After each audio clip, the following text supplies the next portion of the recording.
مولانا مفتی تقی عثمانی اس وقت کراچی میں تقریب سے خطاب کر رہے ہیں۔ بس تھی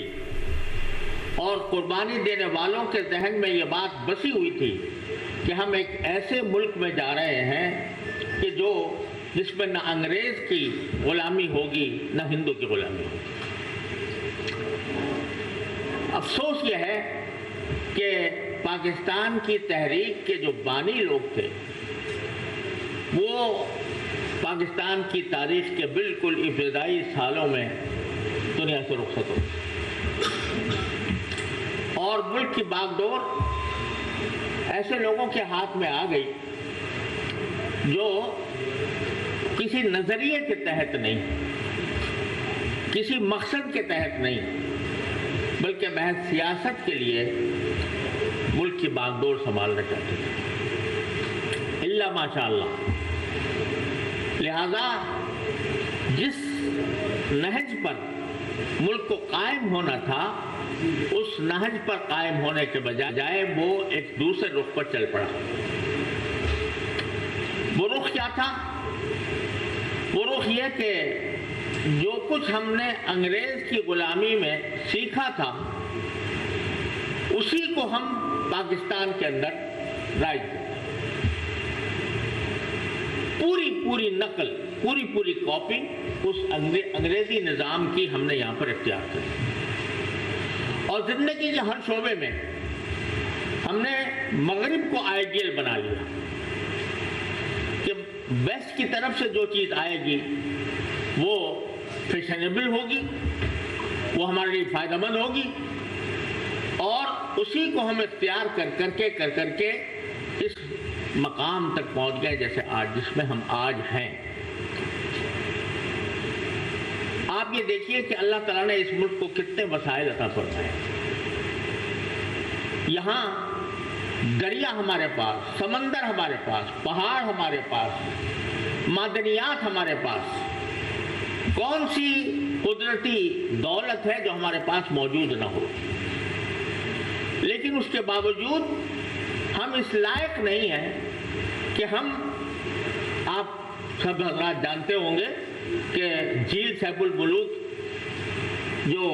بہترین دنیا کی جھیل ہے، خوبصورت ترین مقام ہے،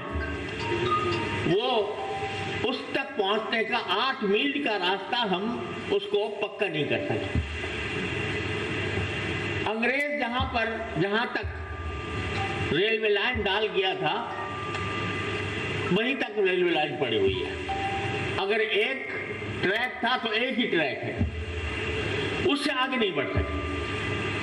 اور جو کچھ ہو رہا ہے وہ ویسٹ کے اداروں کے ماتحت ہو رہا ہے۔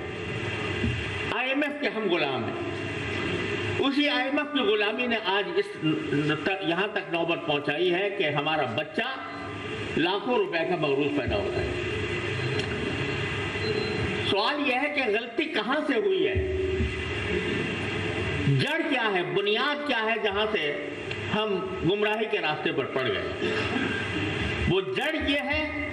کہ آپ نے نعرہ لگایا تھا پاکستان کا مطلب کیا؟ لا الہ الا اللہ،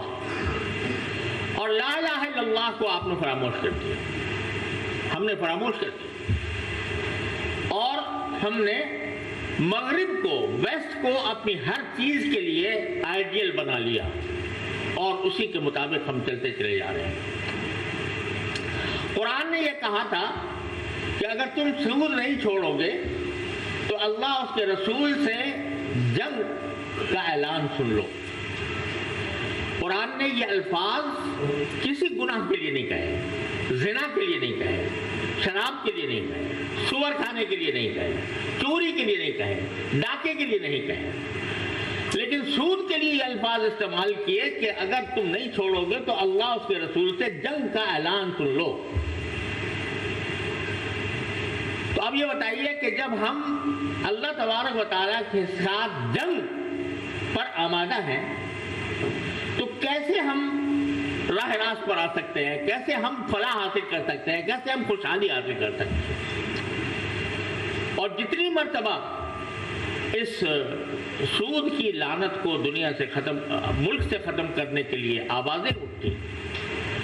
فیصلے ہوئے، قراردادیں پاس ہوئی، لیکن وہ مغرب کی جو غلامی ذہن پر بیٹھی ہوئی ہے، دماغ پر سوار ہے، اس کی وجہ سے ہم اس منزل کی طرف قدم جتنے بڑھانے چاہیے تھے وہ نہیں بڑھا سکتے۔ میں بہت ممنون ہوں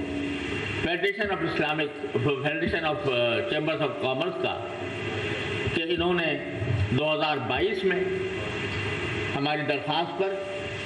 اتنا بڑا اجتماع کیا، ایک بڑی کانفرنس منعقد ہوئی، تمام مکاتب فکر کے علماء اس میں شریک ہوئے، سیاسی قیادت اس میں شریک ہوئی، وزیر خزانہ اس میں موجود تھے، اور اس کے اندر ایک بات طے کی گئی۔ لیکن جیسا حضرت چیئرمین صاحب نے فرمایا کہ ایک کمیٹی بھی اس کام کے لیے بنائی گئی تھی، اور وہ کمیٹی اب بھی قائم ہے، سرکاری سطح پر اب بھی قائم ہے اسٹیئرنگ کمیٹی،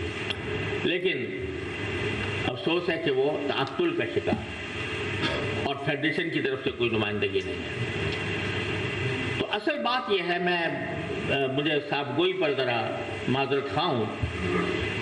عطا کرے وہ سیاسی سطح پر کامیاب نہیں ہو رہی،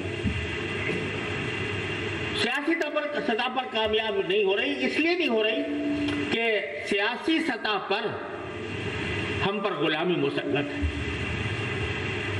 ہم IMF کے بغیر نہیں چل سکتے، ہم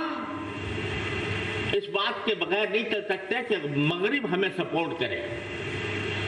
ہم اگر ڈیفالٹ کرنے جا رہے ہوں تو وہ ہمیں بیل آؤٹ کرے۔ اس کی وجہ سے سیاسی نظام کے ذریعے اسلامی نظام کا لانا مجھے بہت ان حالات میں بڑا مشکل لگتا ہے۔ لیکن کیا ہم مایوس ہو جائیں کہ چونکہ سیاسی نظام ہمارا ابتر ہے لہذا ہم ہاتھ پر ہاتھ رکھ کے بیٹھ جائیں، مایوس ہو کے بیٹھ جائیں؟ خوب سمجھ لیجئے کہ دنیا میں جو انقلابات آتے ہیں وہ صرف حکومت کے ذریعے نہیں آتے، وہ عوام کے ذریعے آتے ہیں، عوام کے معاشروں کے مختلف طبقات کے ذریعے آتے ہیں۔ جب عوام ایک مرتبہ اور معاشرے کے مختلف طبقات ایک مرتبہ یہ طے کر لیں کہ ہمیں آزاد ہونا ہے، تو سیاست مجبور ہو کر گھٹنے ٹیک کر آزاد ضرور ہو جائے گی۔ اور ہم چونکہ ابھی تک اس انتظار میں ہیں کہ سیاسی نظام کوئی بہتر آئے، کوئی اچھی قیادت آ جائے، تو پھر ہمارے لیے ہمارے دکھوں کا وہ مداوع کرے، ہماری تکلیفوں کو دور کرے، اس انتظار میں ہم بیٹھے ہوئے ہیں۔ الیکشن پر الیکشن ہوتے جا رہے ہیں، اور ہر الیکشن میں دھاندلی کے نعرے بلند ہوتے ہیں، پھر الیکشن کا مطالبہ ہوتا ہے، یہ سلسلہ چل رہا ہے۔ اس صورت میں میں اس وقت جو گزارش کرنا چاہتا ہوں وہ یہ ہے کہ ہمارے معاشرے کے جو مختلف طبقات ہیں وہ سیاست سے قطع نظر کر کے ملک و ملت کی فلاح و بہبود کے لیے اکٹھے ہوں، جمع ہوں، سوچیں، اور سوچ کر